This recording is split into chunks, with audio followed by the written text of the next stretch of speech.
बिना विलंब किए राजा परीक्षित ने अपने पुत्र जन्मेजय को राजपाट दे दिया और दे करके सीधे चले गए गंगा नदी के किनारे जा करके बैठ गए।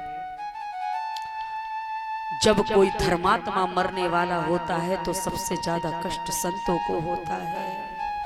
सभी संतों को पता चल गया कितना धर्मात्मा राजा मरने वाला है।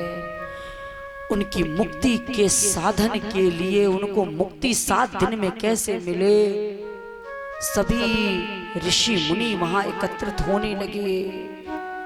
बड़े बड़े ऋषि मुनि वहां आने लगे।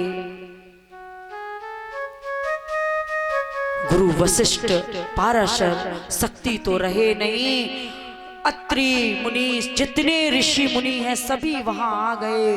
पर सारे ऋषि मुनि मिलकर के ये निर्णय ना ले सके कि 7 दिन में हम राजा परीक्षित को मुक्ति कैसे दिलाएं। उसी क्षण आदरणीय सुखदेव जी के मन में ये बात आई कि मुझे परीक्षित के पास जाना चाहिए।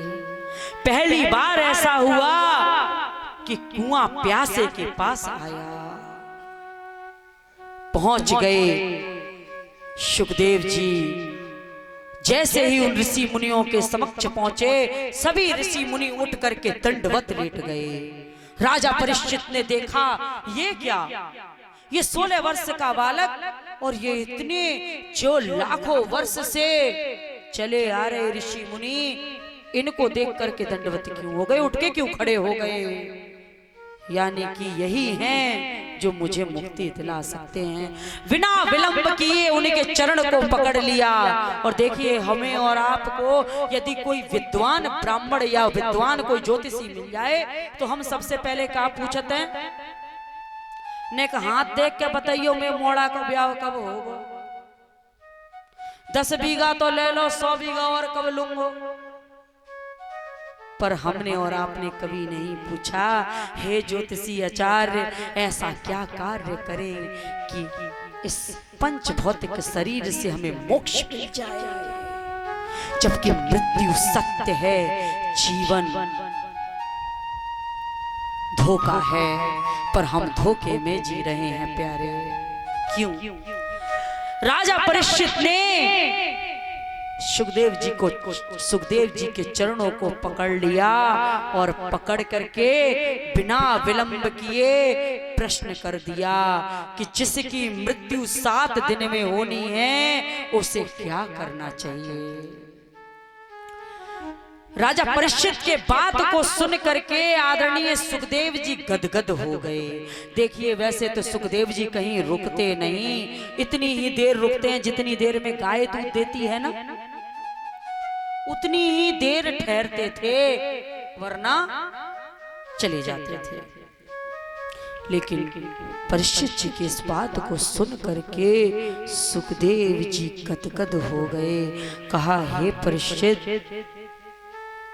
आपने जो प्रश्न किया है ये प्रश्न आपका नहीं, समस्त जगत के लिए है ये प्रश्न।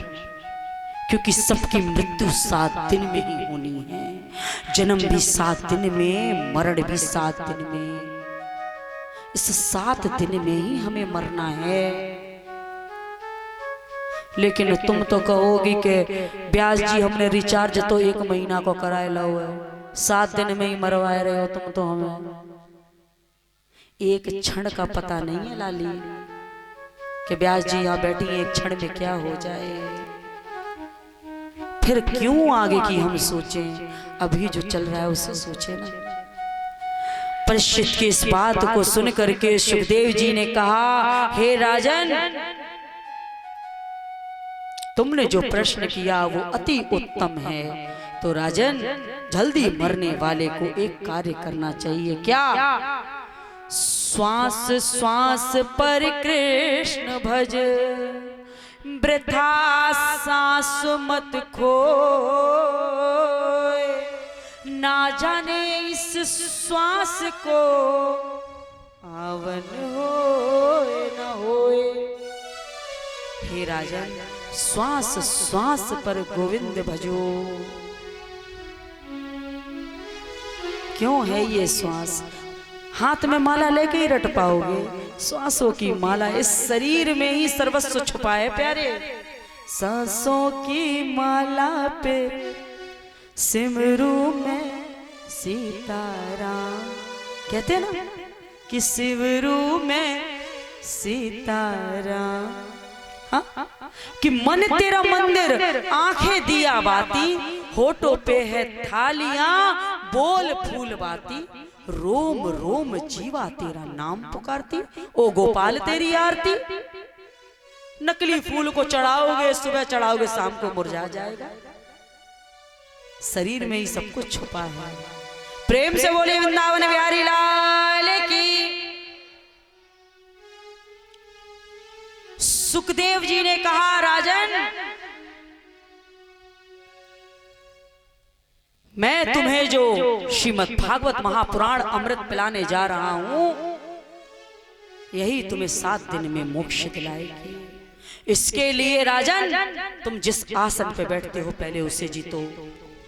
जिताशनो जित श्वासो जित संगो जितेन्द्रिय स्वधूले भागवतो रूपे मम सनेद्रिया। हे राजन, जितासनो जित श्वासो जित संगति।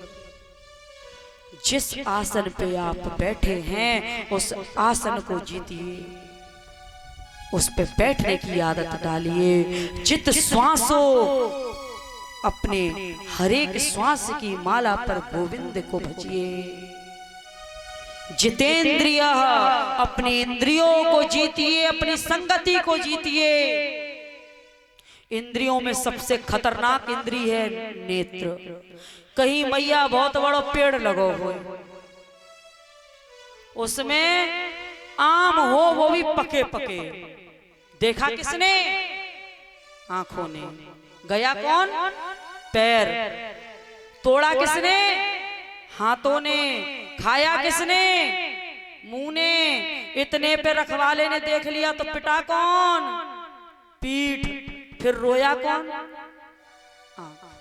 फिर वो काम करो ही क्यों जो रोना पड़े? हाँ? सबसे बुरी इंद्री है नेत्र, और इसको बस में करने के लिए हमेशा बिहारी जी के दर्शन करो प्यारे। बजाओ।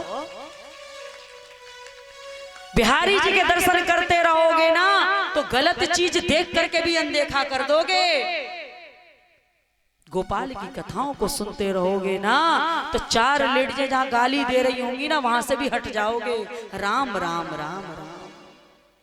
इतनी देर हमारा खराब हो गया। क्यों? जिन कानों को गोविंद नाम की आदत पड़ जाती है फिर वो ना कभी गलत सुनता, ना कभी गलत देखता, ना कभी गलत बोलता। राजन, संगति को जीतो। सबसे बड़ी बात, आप पर भी ये बात डिपेंड करती है। आप अपने बच्चों को ये शिक्षा दे। सबसे पहले देखें आपका पुत्र किसके साथ रह रहा है, माला वाले के साथ कि भाला वाले के साथ। यदि आपका पुत्र गले में कंठी हो, मस्तक पे तिलक हो, ऐसे के साथ रह रहा है तो वो देवालय ले जाएगा, और जो दिन रात इधर उधर की बातें करता हो वो मंत्रालय ले जाएगा। इसीलिए सबसे पहले संगति को देखिए। संगति का असर बहुत बड़ा है जीवन में, बहुत बड़ा। एक बार एक नाली में रहने वाला कीड़ा और एक भंवरे में मित्रता हो गई। नाली का कीड़ा बोला, हे मित्र, तुम कितने खुशकिस्मत हो, जहां पाते हो उड़ जाते हो, नाना प्रकार के फूलों के रस को पीते हो। तुम्हें परमात्मा ने पंख दिए हैं, तुम उड़ सकते हो। मुझे देखो, नाली से निकला गोबर में, गोबर से निकला नाली में। काश मित्र मैं भी तुम्हारी तरह होता। भंवरे ने कहा, मित्र तू आ मेरे पीठ पे बैठ, मैं तुझे आज सैर करा के लाता हूँ, तुझे भी फूलों में घुमा के लाता हूँ। भंवरा बैठ गया पीठ पर, क्षमा करना। कीड़ा बैठ गया पीठ पर, भंवरा उड़ गया। घुमाते घुमाते सायकाल का समय हुआ। एक बहुत बड़ा फूल था, मंदिर था, मंदिर के पीछे फूल बगिया थी, उसमें फूल खिला हुआ था। उसमें उस नाली के कीड़े को रख दिया। कहा, मित्र तू पहली बार मेरे घर आया है, तू इसी में बैठ, मैं तेरे लिए चाय नाश्ता लेके आता हूँ। नाली के कीड़े ने कहा, मित्र मैं तो गोबर खाता हूँ, तू मेरे कहाँ ते गोबर लावे गो? अरे तू रोज गोबर खावे, आज मैं तेरे लिए अच्छी चीज लाता हूँ, मैं तेरे लिए शहद लेके आता हूँ। नाली के कीड़े ने कहा, मित्र जल्दी लौट आइयो। क्यों? इस फूलों की खुशबू मुझे नहीं भा रही, मुझे तो नाली की खुशबू अच्छी लगती है, जल्दी लौटा ना। भंवरे ने कहा, ठीक है। भंवरा वहां से गया तो वो जो गोल गोल सी आंधी चलती है, क्या कहते हैं उसे? भमूरा, भमूड़ा। उसी गोल गोल कछू आंधी ये गोल वाली, उस भमूड़े में वो फंस गया। पूरी रात उसी में फंसा रहा। रात्रि होते ही वो पुष्प बंद हो गया, वो नाली का कीड़ा उसी में बंद रह गया। प्रातः काल सुबह 3 बजे उस मंदिर के पुजारी उठे और फूल बगिया से फूल तोड़ने लगे। उस फूल को भी तोड़ लिया जिसमें नाली का कीड़ा बंद था, उठा करके लाए। बाबा भोलेनाथ भूत भावन भगवान मेरे भोलेनाथ के शिवलिंग को स्नान कराया, चंदन लगाया, पुष्प चढ़ाने लगे और जिस पुष्प में वो नाली का कीड़ा बंद था वही ला करके मस्तक पे रख दिया। धूप दीप नैवेद आरती होने लगी। जो कोई आता जल चढ़ाता, धूप चढ़ाता, आरती करता। दोपहर काल का समय हो गया। सभी माला पुष्पांजलि उठा करके, पास में गंगा बह रही थी। पंडित ने, पुजारी ने उस फूलों को उस गंगा में प्रवाहित कर दिया। उस खुले हुए पुष्प पर वो नाली का कीड़ा बैठा हुआ है और गा रहा है, श्रीमन नारायण नारायण हरि हरि जय जय